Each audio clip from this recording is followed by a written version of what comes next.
Hi, it's Barbara. It's a joy and a pleasure to be here with you with yet another book recommendation.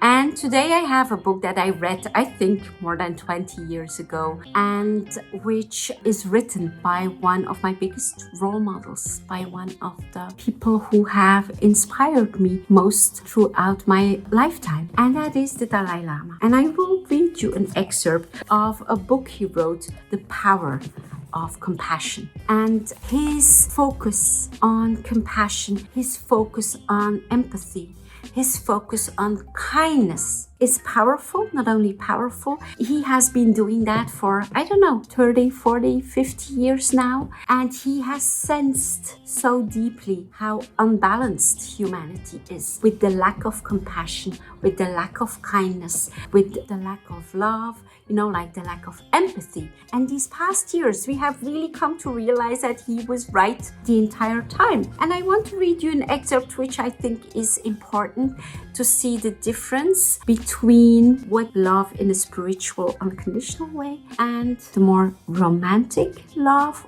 or care, which is more like attachment.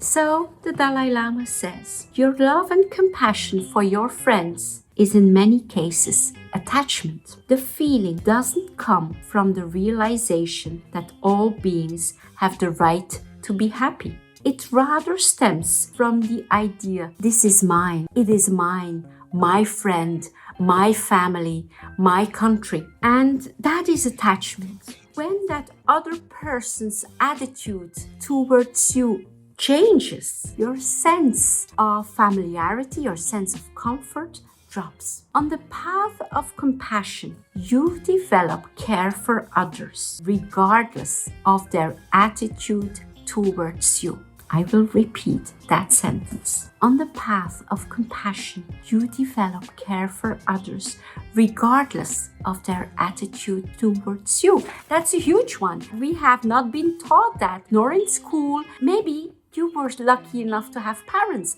who taught you that. You stay kind, compassionate, powerful, regardless of how somebody else behaves toward you. Can you stay kind to the rude? Can you stay kind to the unkind? It's nothing to do with being a doormat or being weak. You can be very firm in a kind and compassionate way, because you can see where the rudeness, where the anger, where the aggressiveness, the violence in that other person comes from. And it has nothing to do with you. It's a reflection of their imbalance. It's a reflection of their hurt. So in the way, the power of compassion, and if we follow the path of compassion, we stay kind and compassionate regardless of the behavior of the other person towards us. So very, very powerful little booklet here. I hope this was valuable to you.